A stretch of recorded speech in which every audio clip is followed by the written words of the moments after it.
Come hang out with us Thursday, the 27th at 8 p.m. We're having our live patron hangout. This is where everybody jumps on camera, on mic, and we all hang out together, talk about the show, talk about anything that's going on in our lives. To find out how to join, just head to patreon.com/wehaveconcerns.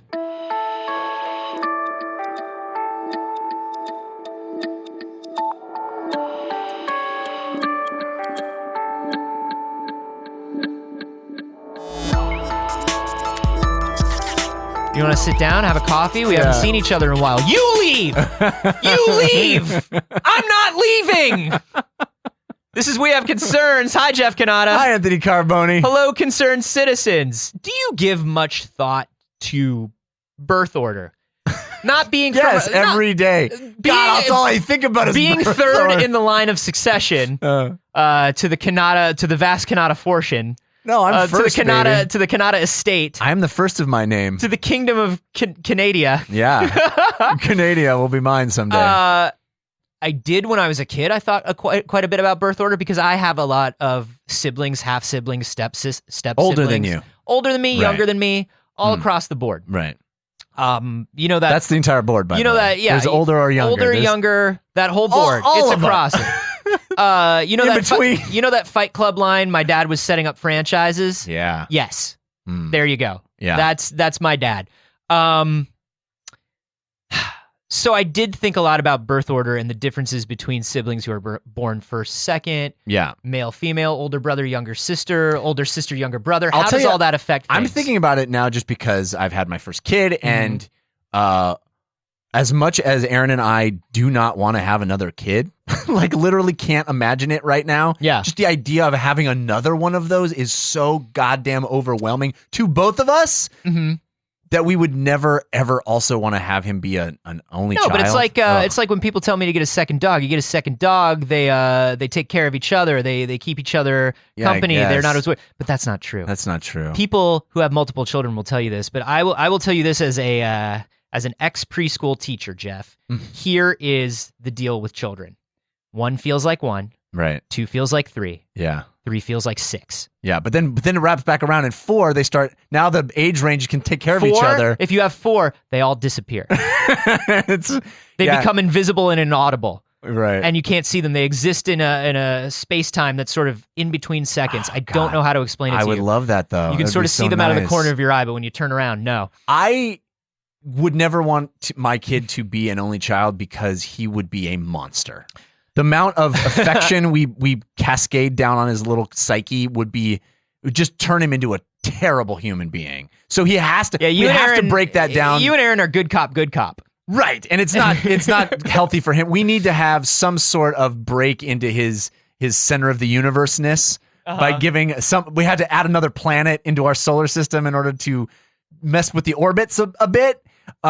So there's no way we're not having a second kid, but I am thinking about that. I'm thinking about like, what does that do?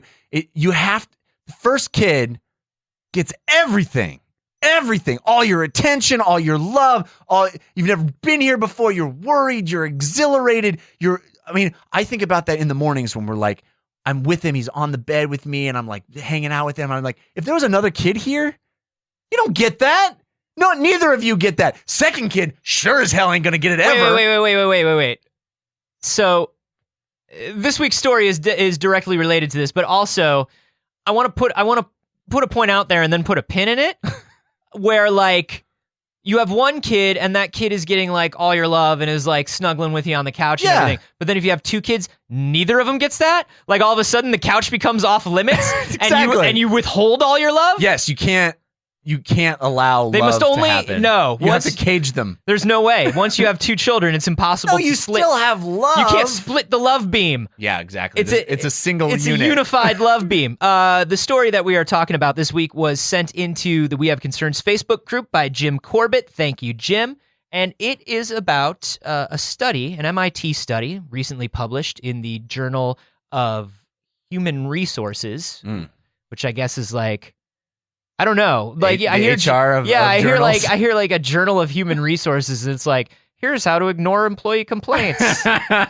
Here's here's how to like awkwardly say everything is fine when you know you're gonna lay everybody off next week. I have a complaint about what Jimbo has been doing in the office, and as far as I know, all you did was just put it in the journal. You just put it in the journal. Yeah, I have a journal and I just keep things in the journal. Is that okay? Are you gonna be? You seem to be slinking away. Hey, can you come back, Marvin? I wear a real big turtleneck, and sometimes I just get right in it.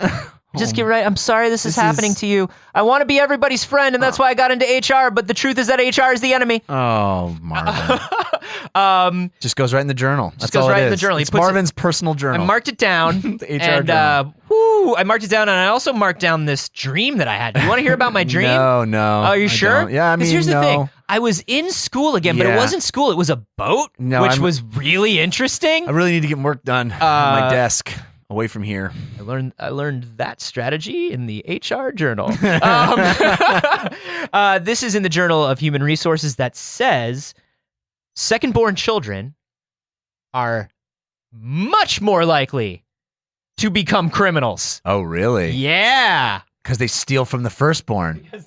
I thought it was a hand-me-down. No, it's a 5-finger discount is what it is. A summary from the authors, they did a study of children with siblings across Florida and Denmark, which if you're going to get two different data sets, what? It's the bizarro world of states.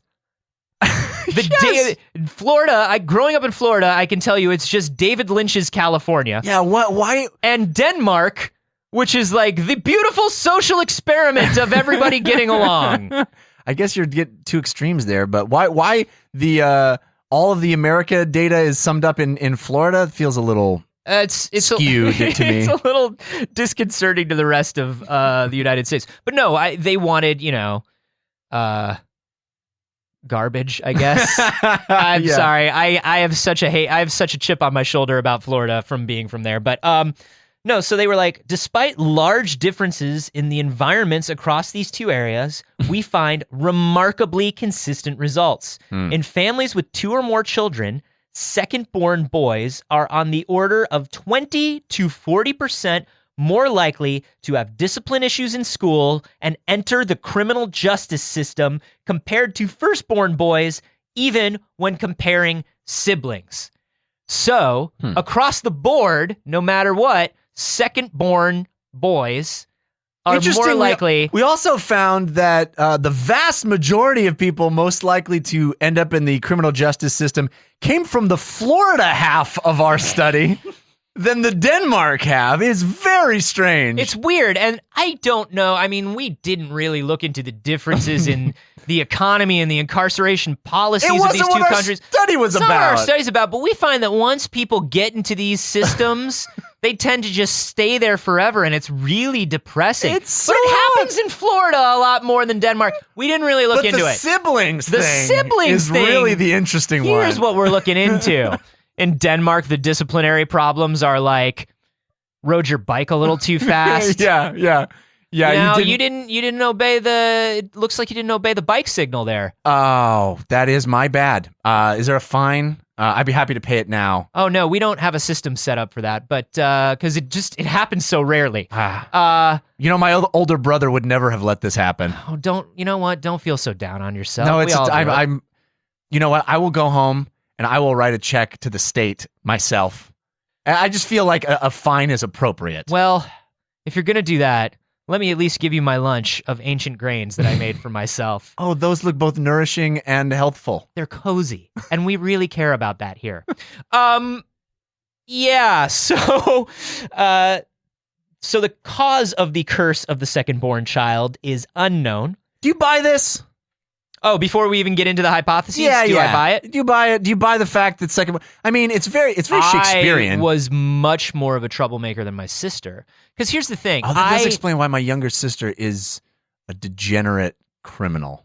No, she's not. She's a lovely person. She has 2 kids and they're great. Shifty Kanata? Yeah. No, I don't know. I mean, I guess your sister Knives Kanata.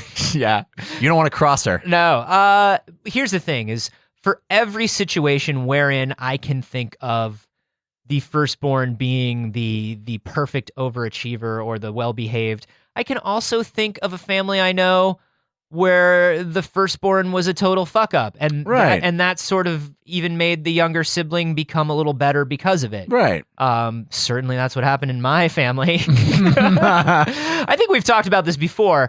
I was a goblin creature until probably the age of 25. Right. I was a real garbage nightmare fuck up of a human being. And now you're slightly less of a goblin creature. I certainly don't get incarcerated as much, and I don't commit as many crimes, right. and I don't hurt people on purpose. So we're there. That's where we are now. Yeah. But up until about the age of 25, goblin. Whereas my sister was not a goblin. My sister was like, I think she was student council vice president or something. Well, if I wasn't a goblin at the time, I would have paid attention and known. Voted. Which I never did. So I think this is like, whatever hypothesis I give you, you will immediately think of the families you know that make that hypothesis true. You know what I mean? Because I'll be like, because your brain just naturally wants to retrieve that information, and I think there is information readily available in all of our minds because we all know people. We all know people with older and younger brothers. Right. So you're kind of like, oh yeah, I remember the Greens down the street. Yeah, the older brother was really cool, and the younger brother was like real weird. I remember, you know what I mean? Yeah. And if I had told you that it was the other way around, I'd be like, oh, I remember the Greens, the other ones. You remember the other Greens. Oh, yeah. Where the older brother was a fuck up. Oh, and the younger one was a prince. Yeah. Yeah. You remember. Oh, all those greens. The Greens. The green. You know, the East Greens, not the West Greens. I lived in the neighborhood from A Wrinkle in Time. And so every family was literally the same. Yeah, I don't know if I buy this. I mean, I guess you go, okay, well, the second born has all this psychological stuff going on. They're trying to keep up with the kid who's older than them. They enter into a situation that is already established, whereas the firstborn, things are built around them. But I could also argue that could fuck up the firstborn, because the firstborn's like, oh, my entire world is normal, and then the second kid shows up, and now things are different. So, but also think about you have your first kid right now. I think about kind of the way my parents raised me versus my little sister when we were very young, right. And I do think that parents, after they have the first kid, they certainly don't have everything figured out. No. But they do, your spider sense tingles a little less. You're not as overactive, overprotective, over like, am I doing every single thing right at every moment of the day to make this child perfect? You've been through it, you've learned a little bit, and you're a little savvier. My parents, my father, when I was there's video of my dad when I am 8 months old with these like flashcards that are based on dots that are like math flashcards. Oh, that's why you're so good with dots. I am the fucking worst at math. But you're great with dots. Oh, I can tell you when something's a dot. I can tell you if I look at a shape and I can tell you that's a dot or that's not a dot. Yeah. But it was the these dot cards. guy. Remember when people are like, hey, get the dot guy. There are these videos. You got so much work that way. Of like my father very carefully like holding up the card that's like 3 dots and he goes 3 and then 4 dots and he goes 4 and then he holds up the 7.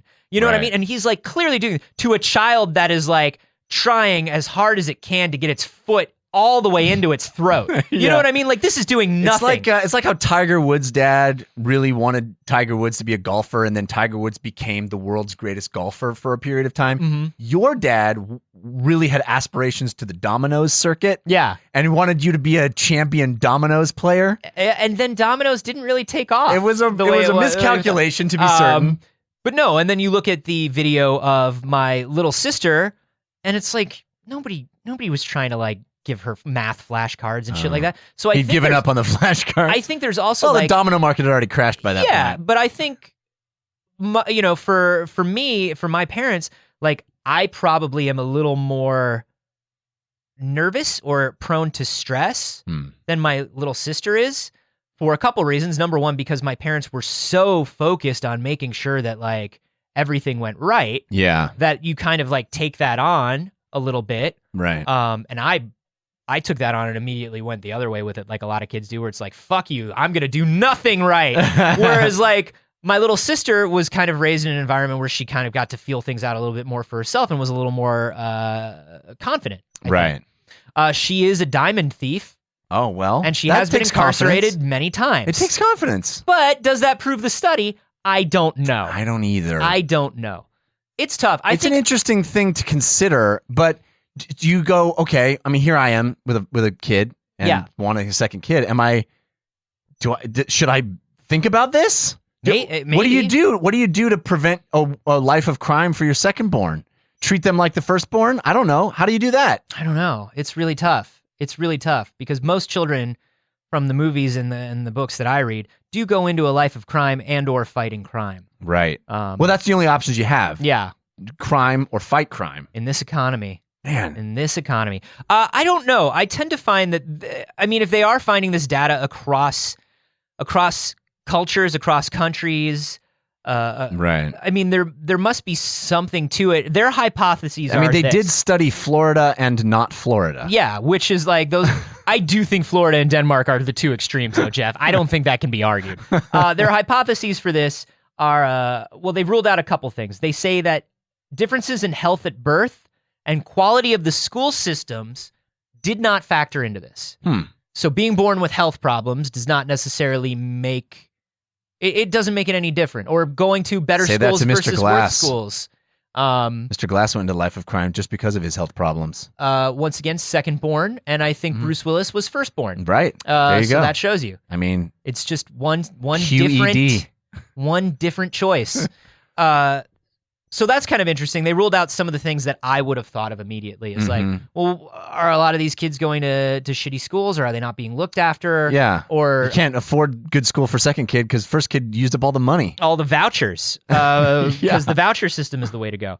One finding that they said could provide a clue, parental time investment measured by time out of the labor force is higher for firstborns at ages 2 to 4. Think about this. Yeah. You spend double the amount of time on leave from work with the firstborn kid. Because it's special. It just happened. It's the most amazing thing ever. We can do this.